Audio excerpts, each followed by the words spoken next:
शहर भर में इलेक्शन मुहिम में तेज़ी देखी जा रही है। मुख्तलिफ सियासी जमातों की जानिब से कराची के मुख्तलिफ इलाकों में इलेक्शन कैंपेन के हवाले से ऑफिस बनाए जा रहे हैं। आज भी पाकिस्तान पीपल्स पार्टी की जानिब से कौमी असम्बली के हल्का 241 में मरकज़ी इलेक्शन ऑफिस का इफ्तिताह किया गया है। इस वक्त हमारे साथ मौजूद हैं हल्का 241 के नामजद उम्मीदवार मिर्ज़ा इख्तियार बेग साहब, जो कि इस शहर की जानी मानी शख्सियत हैं और बिज़नेस कम्यूनिटी के रहनुमा भी हैं। इन्हीं से जानते हैं कि सर NA 241 माजी में इससे जो जमातें जीती हैं उनमें हमने देखा है कि 2018 के इलेक्शन में अज़हर आरिफ अलवी साहब और उसके बाद ज़िमनी इंतखाबात में आफ्ताब सिद्दीकी दोनों दफ़ा या तो पीपल्स पार्टी तीसरे नंबर पर रही है या चौथे नंबर पे। इस दफ़ा की हिकमत अमली क्या है आपकी?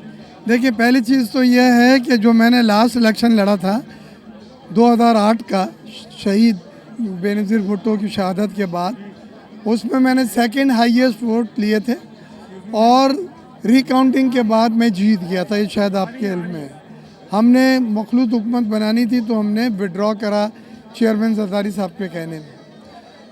उसके बाद यकीनन PTI की हवा चली थी और पिछली इलेक्शन में 16 MNA की सीटें और 32 MPA की सीटें गोद में PTI की डाली गई। कराची वालों ने बड़ा जेनरोसिटी से उनको वोट दिया, लेकिन वो आदमी एक दिन कराची में रुका नहीं जब प्राइम मिनिस्टर था।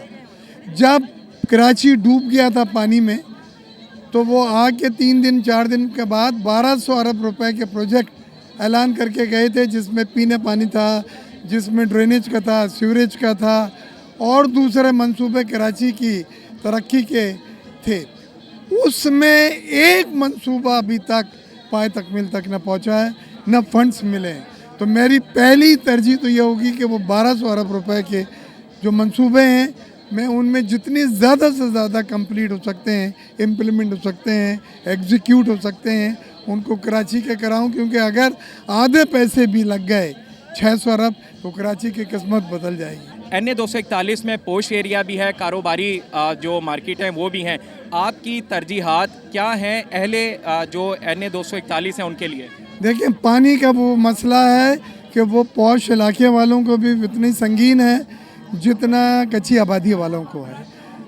पानी के लिए हमने कुछ स्टेप्स लिए हैं, उसमें DHA में RO प्लांट और एक डेडिकेटेड पाइपलाइन जो पिपरी से डायरेक्ट DHA आएगी इस इलाके और मुल्हका इलाकों के लिए 2.5 अरब रुपए उसके लिए अप्रूव भी हो गए इस हुकूमत ने। तो ये शहर 30 साल पामाल किया गया है।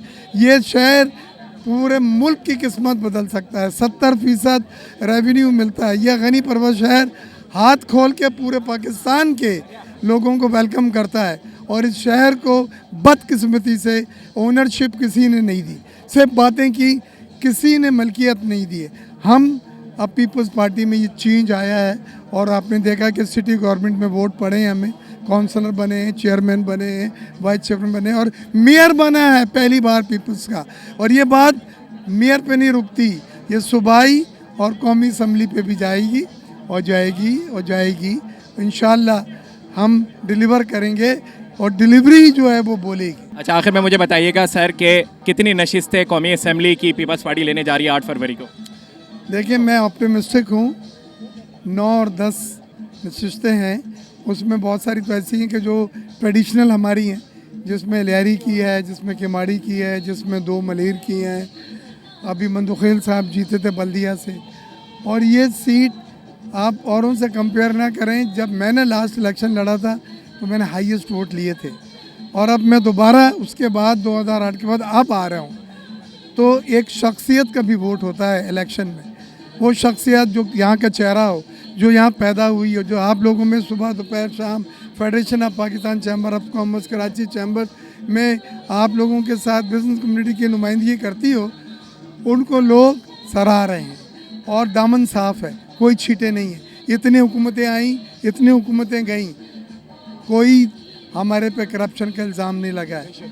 तो ये चीज़ें मैं समझता हूँ कि आवाम जो है वो कंसिडर करेंगे। चले, बहुत शुक्रिया। ये हमारे साथ मौजूद थे हल्का NA 241 से कौमी असम्बली के उम्मीदवार जिनको पीपल्स पार्टी ने यहाँ से उम्मीदवार बनाया है, उनका यही कहना है कि माजी की हुकूमतों में बाइख्तियार कराची और अब जो कराची है वो बदलता कराची नज़र आएगा। पीपल्स पार्टी की पॉलिसी चेंज हो गई है और जो आवाम के बुनियादी मसाइल हैं उनको हल करेंगे।